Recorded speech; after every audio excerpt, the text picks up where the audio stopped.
A transmissão da Copa do Mundo da FIFA 2026 na Globo é um oferecimento de Amazon Prime Day de 1º a 7 de julho. Aproveite! Brahma, tá liberado acreditar!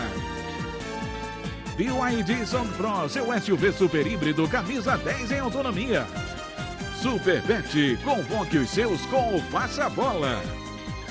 Rexona, não importa o que aconteça, Rexona nunca te abandona. E Itaú, promoção Seleção de Prêmios Itaú. Acesse o app e participe.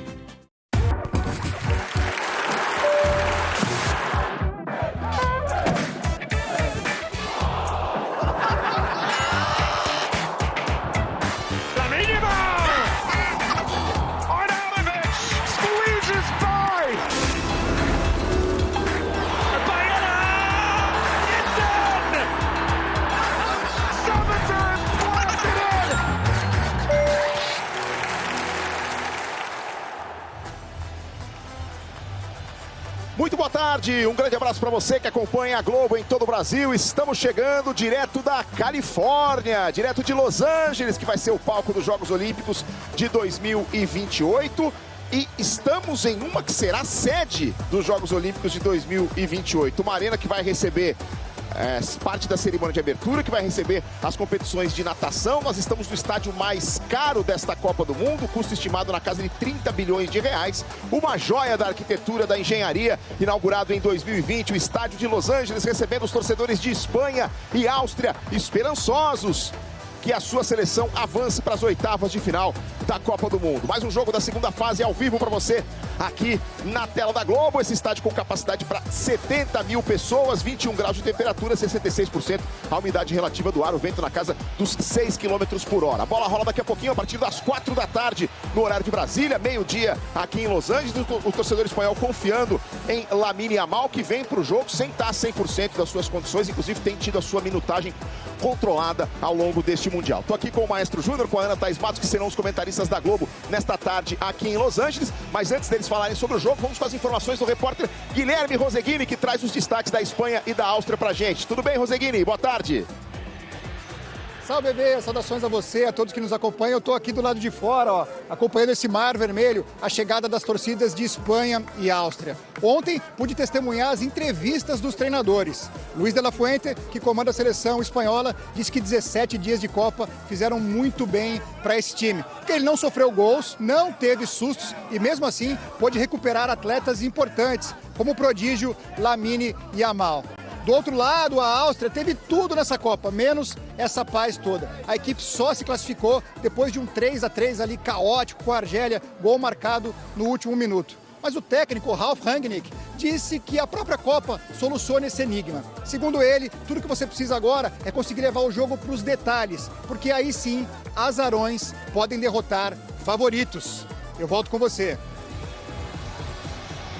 Valeu, Roseguini, muito obrigado. Daqui a pouquinho, meio-dia, horário aqui de Los Angeles, 4 da tarde em Brasília, a bola rola para Espanha e Áustria. Maestro Júnior, como é que a gente pode projetar esse jogo de uma seleção espanhola que chega favorita, mas ainda sem encantar nessa Copa do Mundo, né? Boa tarde. Boa tarde, Vê, boa tarde, Ana, o pessoal que está com a gente. Eu acho que a nossa expectativa é exatamente de uma grande exibição da seleção espanhola, que até agora não se encontrou. A gente tem que relevar o fato de estar com vários jogadores não em plena forma e outros que nem estão jogando, que é o caso do Nico, que faz com o Yamal as duas pontas. Falei com o Walter Schäcker, que foi meu companheiro do Torino durante 3 anos, que ele é austríaco. E eu falei, aí Walter, o que vai acontecer? Ele falou, não sei não, estou pensando numa zebra. E se a gente olha para o retrospecto do que foi a segunda fase da Copa do Mundo até agora, pouquíssima gente teve tranquilidade, vida fácil até aqui, né, Ana? Boa tarde. É isso, Evê, boa tarde para você, maestro, galera que tá em casa. A zebra tá caminhando, né, Veraldo, esperando só uma oportunidade para aparecer. Eu acho que a Áustria, assim, dentro da realidade, hoje tem uma modificação importante, principalmente na lateral, sem contar com o Moene vai ter que jogar com o Leimer pela lateral esquerda. Então, assim, é um time que vai jogar com o Azarão, tem as suas potências, tem ali os seus pontos fortes, principalmente um jogo por dentro muito forte. Embora a Espanha seja a favorita, tá bem desfalcada. Principalmente pelo ponto forte da Espanha, que é esse jogo pelos lados, né? Com os alas. Claro, tem o Lamine Yamal, que foi poupada na primeira fase, né? Foi entrando aos poucos no decorrer da primeira fase, mas ainda assim sem o Nico Williams. Hoje a opção é do Baena, que fez o gol contra o Uruguai. É um jogador importante, está vivendo um bom momento, mas ainda assim é um jogo difícil, parada dura para uma Espanha que tem tido dificuldade contra as amigas europeias dela em Copa do Mundo, né, Iver? Exatamente, a Espanha buscando a revanche do único confronto entre as duas seleções na história das Copas. Em 1978, na fase de grupos, a Áustria venceu a seleção espanhola, inclusive terminou o grupo na frente também da seleção brasileira naquela ocasião, e a Espanha voltou para casa. A imprensa espanhola tem falado muito dessa revanche do jogo de 1978. Estamos esperando a sua mensagem pela hashtag Copa na Globo. Hashtag Copa na Globo. Você manda para cá o seu recado, o seu palpite, a sua pergunta, a sua torcida. Olho na tela para conferir o chaveamento da Copa do Mundo. Estamos na segunda fase. As duas seleções hoje aqui lutando por vaga nas oitavas de final. Já temos alguns confrontos de oitavas de final definidos. Paraguai, França, Canadá e Marrocos. Quem passar aqui entre Espanha e Áustria pega Portugal ou Croácia. E ainda desse lado da chave, Estados Unidos e Bélgica nas oitavas de final. Do outro lado, Brasil e Noruega, você sabe, no próximo domingo, 5 da tarde, ao vivo na Globo. México e Inglaterra. E ainda teremos as definições entre Argentina e Cabo Verde, Austrália e Egito, Suíça e Argélia, Colômbia e Gana. Saímos agora aqui de Los Angeles, onde é 11h30 da manhã aproximadamente, e vamos lá para Madrid, onde já está anoitecendo, mas no verão europeu ainda deve estar claro. A Ana Beatriz Farias acompanha a movimentação e a torcida espanhola aguardando esse confronto aqui diante da Áustria. Seja bem-vinda, Ana Beatriz, boa noite para você, boa tarde aqui pra gente. Boa tarde, Everaldo, para você e para todo mundo que nos assiste. Eu estou aqui no coração de Madrid, na Praça Colón, que se transforma em Praça Selecciona, ou seja, Praça Seleção em dia de jogo da Espanha. E ainda faz calor por aqui, mais ou menos 32 graus. A gente está no meio de uma onda de calor, mas o pessoal não está nem aí, veio mesmo assim, borrifando água, bebendo água com chapéu, mas aproveitando e já em clima de festa. Conversei com muita gente, inclusive com brasileiros, e está todo mundo apostando em, no mínimo, 2-1 para a Espanha no jogo de hoje, quebrando esse jejum desde 2010, sem passar de um jogo de mata-mata, mas as previsões, inclusive da imprensa local, são boas. A Rádio Televisão Espanhola acredita que a Espanha tem 72,6% de ganhar o jogo de hoje. Aí vai ser festa por aqui, mais do que já está sendo. Volto com você, Everaldo. Valeu, Ana, muito obrigado. Você viu como o tempo está claro lá em Madrid? Perto de 8h30 da noite, no horário local, mas estamos no verão europeu. Então, o tempo ainda bem claro. E a Ana falou, né, sobre a Espanha, que foi campeã do mundo em 2010, aí em 2014 caiu na fase de grupos no Brasil, 2018 caiu logo nas oitavas para a Rússia, 2022 caiu logo nas oitavas para Marrocos. Então, tenta superar essa fase de oitavas de final pela primeira vez desde quando foi campeã do mundo. E agora, então, a gente vai falar sobre essa seleção da Espanha, que chegou como uma das favoritas aqui à Copa, mas até agora não encantou. Campeã do mundo em 2010, a Espanha é uma das candidatas ao título desta Copa. Invicta há mais de 3 anos, a seleção espanhola conquistou a Eurocopa de 2024 em cima da Inglaterra. No ano passado, o time de Luis de la Fuente chegou à final da Liga das Nações, mas ficou com o vice ao perder para Portugal nos pênaltis.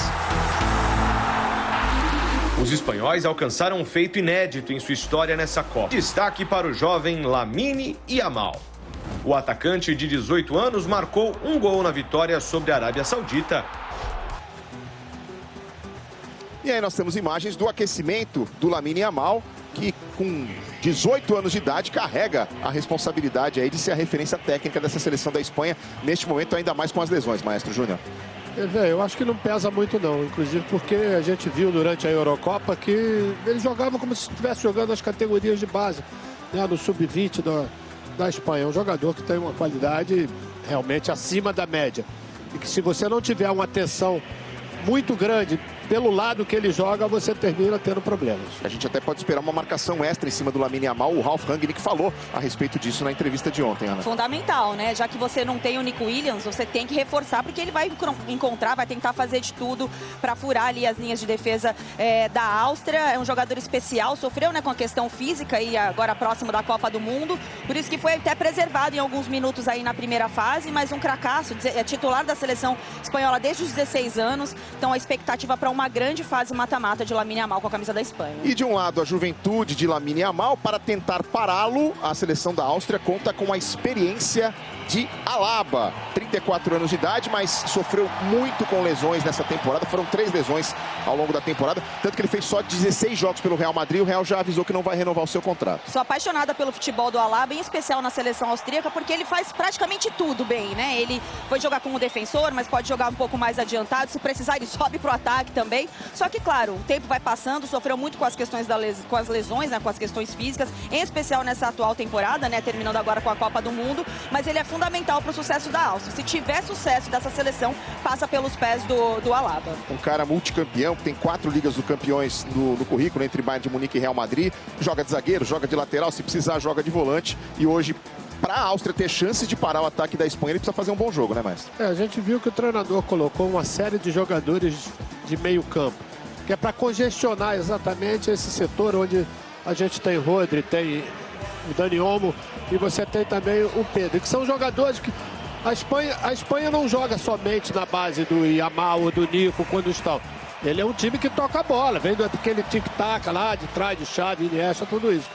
E por isso que eu acredito que o treinador austríaco tenha colocado uma quantidade maior de jogadores de meio campo para tentar, vamos dizer, diminuir o dano do meio campo espanhol. Daqui a pouquinho a bola rolando para a Espanha e Áustria aqui em Los Angeles, e algumas seleções que já passaram pela segunda fase e se classificaram para as oitavas de final tiveram vida fácil, outras nem tanto.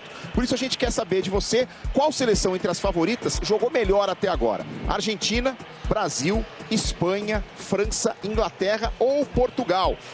Agora que você sabe, né, já sabe que com a interatividade você pode votar na enquete, além de ver escalações e estatísticas, ao clicar no ícone redondo aí no canto direito da sua tela. Se a sua TV não tiver interatividade, não tem problema. É só você apontar a câmera do seu celular para o QR Code que está na tela e participar com a gente. Queremos saber qual seleção entre as favoritas jogou melhor até agora. Quer dar um palpite, Ana Thaís Matos? Olha, Vê, eu vou de França e Brasil. Foi o que... E a Argentina também, claro, porque tem o Messi, mas eu acho que coletivamente França, Brasil e Argentina são as tops aí para mim até agora. E para você, Maestro? Acima de todos eles. Eu acho que chegou como favorita, continua como favorita e deve estar todo mundo com medo. Quem puder fugir da França nesse momento é melhor. Muito bem. Agora nós vamos sair aqui da costa oeste, vamos para a costa leste, fazendo uma conexão que vai matar a saudade de quem curtiu os anos 80 na televisão brasileira. Aqui temos o trio Los Angeles. E agora nós vamos fazer uma conexão com a equipe Miami Vice, lá na Flórida, onde estão Gustavo Villani, Caio Ribeiro e Roger Flores, para o grande duelo entre Argentina e Cabo Verde de amanhã, meus amigos. Sejam bem-vindos, boa tarde. Everaldo Marques, Ana Thaís, Maestro Júnior, a todos no Brasil, um forte abraço para vocês. Pois é, aqui em Miami, beira do campo, amanhã serão mais de 64 mil vozes para o jogo da Argentina. E você já sabe, Bebê, são 150 mil argentinos que vivem na Flórida. Amanhã a expectativa é muito grande, porque 50 mil deixaram Buenos Aires, além daqueles que já moram aqui, para encher mais uma vez. Temos até imagens, já tomaram conta, estão fazendo assado, estão fazendo churrasco nas ruas de Miami. Uma grande festa, é uma grande atração, uma torcida da Argentina, apesar da nossa rivalidade. Como é também uma grande atração, pelo menos na minha opinião, o que tem feito a torcida da Noruega. Enfim, eles estão por cima, afinal de contas, são os atuais campeões mundiais, o Messi é artilheiro da Copa, empatado com o Mbappé. A gente tem imagens também para a rodada do treino de Cabo Verde, preparatório para o jogo aqui, mas a expectativa é essa, o que vai fazer o Messi amanhã? Afinal de contas, ele tem um jogo a menos em relação ao Mbappé, empatados com 6 gols. Além, o que você imagina para o jogo amanhã, antes de mais nada? Tudo bem, Guga? Um abraço pessoal lá em Los Angeles. Imagina um amasso da Argentina. Obviamente, isso não mostra o resultado que vai acontecer. Tem a dúvida sempre se joga Lautaro Martínez ou Julián Álvares, a dúvida de Romero, né? O Cuti Romero se volta, e a expectativa sempre numa jogada especial do Messi. O Caio, além de rezar, orar, o que Cabo Verde pode fazer? Marcar forte, né, como é a principal característica dessa seleção, e entrar leve, porque ela já fez o que tinha que fazer. Primeira participação em Copa do Mundo, já passou da fase de grupos e tem vozinha no gol. Se ele parou a Espanha na estreia, por que ele não pode parar a Argentina, atual campeã do mundo agora? Somos todos vozinha? Somos todos vozinha. Bom jogo para vocês, Everaldo. Valeu, Guga, valeu, amigos. Tamo junto nessa, né? Nossa equipe Miami Vice fazendo aquela sauninha gostosa lá na Flórida, né? 30 graus de temperatura, umidade, abafado que só. E o Thiago Medeiros também tá lá em Miami. Imagina o Thiago se envolvendo aí, se misturando no meio dessa festa de Argentina e Cabo Verde. Vai ter churrascopa hoje, Thiago? EV, hoje vai ter churrascopa não. Hoje vai ter coparilha. Hoje é dia de trazer economia para casa. Viemos comer o assado churrasco argentino. A gente tá aqui em North Beach, em Miami. E como o Guga falou aí, Miami tá pintada de azul e branco. São milhares de argentinos. E como de costume, confraternizando aqui antes do jogo. Muita festa mesmo, EV, assim, um clima maravilhoso. Eles vieram aqui para esse parque. Estão fazendo churrasco por tudo quanto é parte aqui. E cantando, vibrando bastante. E eu, que não sou besta, claro, já vim pegar aqui um choripan. Eu sei que você gosta. Aproveitando que eu tô aqui com eles, pra também forrar meu bucho. Olha o churrasco ali, mostra lá, Tiagão. E deixa eu vir aqui pro lado de cá, EV, pra falar com um argentino que tá aqui, fazendo o churrasquinho dele. Uma mesinha improvisada. Hermanito! Como está? Vai botar o bucho na mídia aqui, ó. Tu nome? Emanuel. Emanuel. Asado acá para nosotros. Asado argentino. Argentino. El mejor asado del mundo. Del mundo. Nesse preço é mesmo. Cadê? Posso? Oh, por favor. Provar aqui. Tome. Churrasquinho. Pãozinho. Cuidado amanhã com a abuelita. Sabe quem é a abuelita? Porteiro de Cabo Verde. Vozinha. Não, não. Vozinha é a abuelita em Brasília. Cuidado com Messi, que vozinha. Ele tem um ponto, EV, ele tem um ponto. Ó, disseram que era ruim, tá confraternizando com eles. Não é não, viu?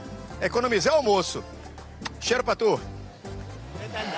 Maravilhoso. Valeu, Thiago. Eu quero ver o que ele vai aprontar amanhã, dia do jogo. Abuelita. Abuelita. Tamo com você, Abuelita. A partir das 6h30 da tarde, a Globo entra em campo às 7, a bola rola pra Argentina e Cabo Verde com o nosso time lá em Miami. Vamos voltar a falar aqui de Espanha e Áustria, o jogo de daqui a pouco, mais um destaque das duas seleções aí, Guilherme Roseguini. Fala, EV, sigo aqui do lado de fora acompanhando a chegada da galera. Essa turma quer mesmo EV, bola na rede, e para isso a gente pode destacar dois jogadores. Na Espanha, destaque na fase de grupos para o atacante Oyarzabal. Ele participou de 3 dos 5 gols da equipe, marcou 2, deu assistência para outro e costuma crescer nos momentos mais decisivos. É dele, por exemplo, o gol que sacramenta a vitória e o título da Espanha na Eurocopa em 2024. Do outro lado, na Áustria, a criação ofensiva passa muito pelo meia Sabitzer. Ele tem passes precisos, também chuta muito bem. Completou nessa Copa 100 jogos pela seleção e já deixou dele um arremate preciso contra a Argélia. Eu volto com você. Valeu, Roseguini, muito obrigado. Então vamos dar uma olhada aí no Oyarzabal, que jogou a vida inteira na Real Sociedad, é o maior artilheiro da era Luiz de la Fuente, a esperança de gols aí para a Espanha hoje, maestro. É engraçado que os dois grandes, né, Real e Barcelona, não tem um jogador com essa capacidade que ele tem de botar a bola para dentro. Por isso que ele continua sendo destaque dentro da seleção espanhola. Aliás, a Espanha pela primeira vez não tem nenhum jogador do Real Madrid, né, convocado para a Copa do Mundo, enquanto o Barcelona é a base da seleção com 8 atletas, não tem ninguém do Real Madrid. O Cucurella não vai contar porque é depois, né, porque é depois. Engraçado que tem um do Real Madrid na Áustria, que é o Alaba, e não tem na Espanha. E o Oyarzabal acaba sendo a referência ofensiva lá pelo meio, Ana. Um jogador que foi se transformando, né, EV, durante toda a carreira, chega num momento importante para a Espanha, que precisou aprimorar o modelo de jogo. Sempre vai ser uma seleção de controle de posse, mas precisava ter um pouco mais de velocidade de decisão. E eu acho que ele entra também contribuindo com isso. É um jogador que se apresenta muito para receber esse passe em velocidade, ajudou a transformar um pouco mais o estilo do ataque dessa seleção tão competente coletivamente, né? E do outro lado, a Áustria, para tentar incomodar a defesa da Espanha, além da experiência do Arnautovic, conta aí com o jogo do Sabitzer, que passou de 100 jogos, aí, como disse o Roseguini, com a camisa da seleção da Áustria, apenas o 5º jogador a chegar a essa marca, um dos mais experientes do grupo. faz qualquer função ali no meio, né? Também um jogador importante, uma referência técnica e também uma referência moral, né, para essa seleção. Titular absoluto e um jogador importantíssimo aí para compor, né? O Maestro falou sobre a disposição da Áustria ter muitos meias, né? É muito por conta do envolvimento do Sabitzer também aí com as ações do jogo no último terço do campo. E vem num bom momento, o artilheiro da seleção austríaca em 2026 com 4 gols marcados, Maestro. Ele tem uma característica que poucos jogadores de meio campo têm, que é aquela tal do box to box, de área para área, com um chute realmente acima da média. Se abrir, ele solta a perna. Vamos falar agora de seleção brasileira, que no próximo domingo luta por vaga nas oitavas de final contra a Noruega. A bola rola às 5 da tarde no estádio de Nova York, Nova Jersey. Nós estaremos juntos já a partir das 3h30 da tarde. O time da Globo entra em campo, levando até você o clima, as informações, toda a expectativa e tudo que cerca o duelo entre Brasil e Noruega. A seleção brasileira lutando por uma vaga nas oitavas de final no próximo domingo. Todo mundo ligado na tela da Globo para curtir mais um duelo da seleção brasileira. Depois daquilo que a gente passou, aquele sufoco diante do Japão, com o gol do Martinelli no finalzinho. Agora tomara que contra a Noruega a caminhada seja mais tranquila. A Karine Alves está a postos para atualizar o noticiário da seleção pra gente. Chega mais, Karine. Boa tarde. Chegando mais, EV, boa tarde para vocês, com mais informações de seleção brasileira. Olha só, já vou começar falando do Rafinha, o jogador tá fora do jogo contra a Noruega. Hoje ele chegou aí a campo no treino, né? Só que treinou separado, fez trabalhos específicos para a recuperação dele. Havia expectativa de que ele pudesse realmente ser selecionado, ser chamado, na verdade, para o duelo contra a Noruega, mas a avaliação dessa quinta-feira definiu que o jogador vai ser preservado e não vai ser relacionado para o jogo das oitavas no domingo. E hoje o técnico Carlo Ancelotti praticamente teve o elenco todo à disposição pela primeira vez desde a classificação contra o Japão, já que a seleção teve um dia de folga, né?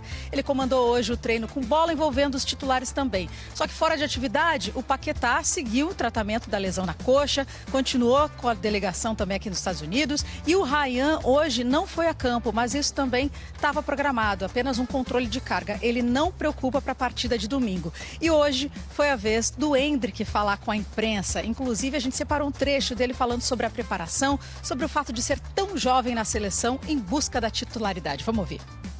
Muito agradecido de estar aqui.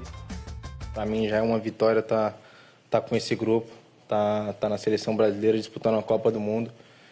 E eu acho que tem 26 jogadores aqui que estão loucos para jogar, estão loucos para ajudar a seleção e todos estão preparados.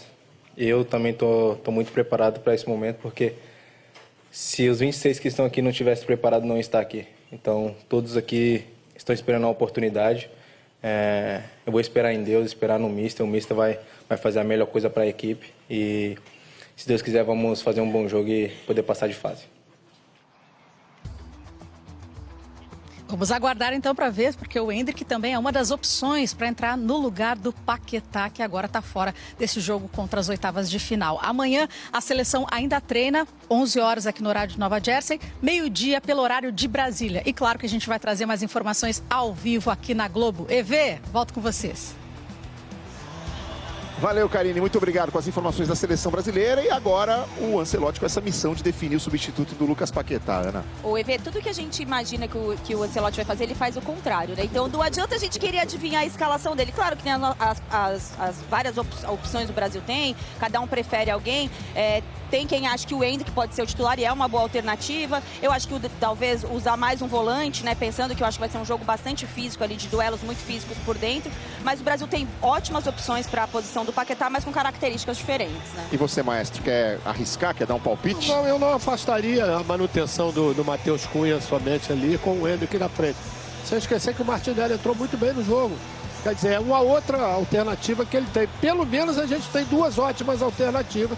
Quer dizer, vai depender principalmente do que ele pensa para jogar com um time que tem uma força física muito grande. Estaremos juntos a partir das 3h30 da tarde do próximo domingo. Às 5 a bola rola e você curte Brasil e Noruega aqui na tela da Globo. Agora, vamos falar de outro jogo importante que vale vaga nas oitavas de final. O duelo entre Austrália e Egito, que vão se enfrentar em Dallas, onde o Marcelo Correge está a postos para trazer os destaques desse jogo pra gente. Tudo bem, Correge? Boa tarde.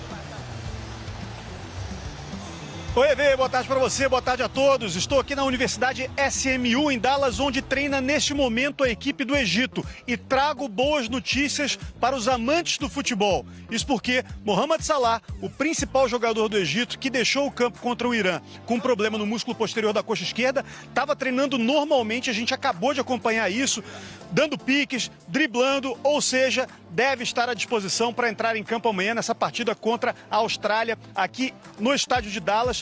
A equipe australiana começou muito bem a Copa do Mundo, vencendo por 2-0 a equipe da Turquia, só que depois não marcou mais gols. Então os australianos, que são maioria por aqui em Dallas, estão fazendo muita festa na rua, confiam que o time vai voltar a marcar, principalmente com o Nestor Iracunda, o jogador de 20 anos de idade, que é a principal referência de ataque deles. E aqui atrás a gente tem alguns egípcios, em menor número, mas sempre fazendo muito barulho, chamando a atenção da torcida e dos jogadores que estão lá dentro do campo.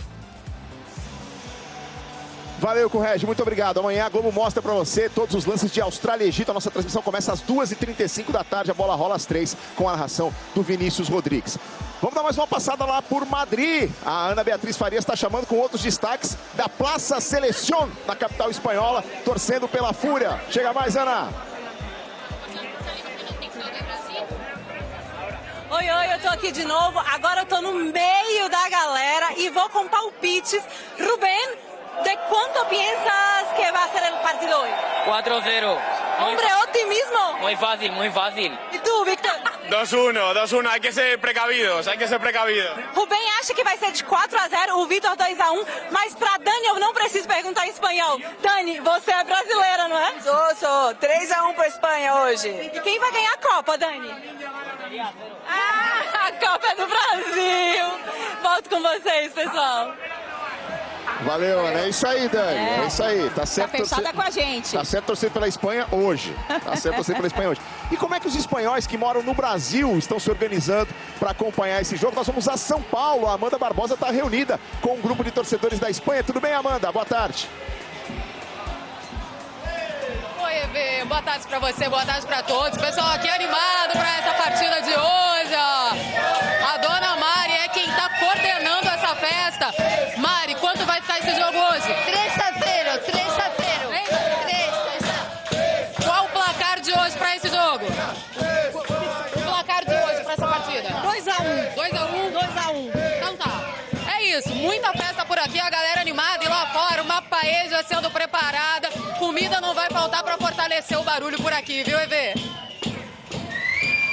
Valeu, Amanda. Muito obrigado. Cerca de 25 mil espanhóis e descendentes vivem no Brasil. Tá dando meio-dia. Tá dando meio-dia aqui em Los Angeles. Uma paella a essa hora é crueldade, hein, maestro? Ainda mais com aquele bumbo acompanhando. Tá chegando a hora do almoço aqui em Los Angeles. E aí, uma paella a essa hora realmente dói. Aí a seleção espanhola no túnel. EV, disparado o estádio mais bonito que a gente foi nessa Copa. Ah, não tem dúvida. Não tem dúvida. Espetacular esse estádio aqui. É o mais novo também, né?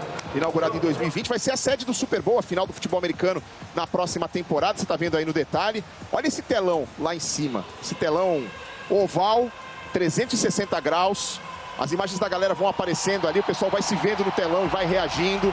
É muito legal. Esse estádio vai ser uma das sedes da cerimônia de abertura da Olimpíada de 2028. Uma parte aqui, uma parte no histórico Coliseu de Los Angeles, onde, aliás, você jogou também, né, maestro? Isso, 93. Foi a última participação minha na seleção brasileira num torneio que teve Brasil, Estados Unidos e México. O Coliseu recebeu outra cerimônia de abertura de Jogos Olímpicos, né, nos anos 30, em 1984. Aí a cerimônia de 2028 vai ser parte lá, parte aqui. E aqui, nesse estádio gigantesco, vai ser a maior arena de natação já montada na história. Para a realização das competições de natação dos Jogos Olímpicos de 2028. Vão ser aqui nesse estádio. Então, é um estádio realmente lindo, espetacular. Climatizado também, né? Agradecemos, né? Inclusive. Fez jus ao que foi gasto realmente aqui. 30 bilhões de reais. 30 bilhões de reais o custo para esse estádio, que está recebendo sua penúltima partida na Copa. Vai haver mais um jogo aqui, um jogo de quartas de final, que vai ter Espanha ou Áustria, desde que eles passem pelo próximo confronto. Quem vencer aqui vai encarar Portugal ou Croácia nas oitavas. E aí, um desses 4 times, Espanha, Áustria, Portugal ou Croácia, joga aqui o seu duelo de quartas de final.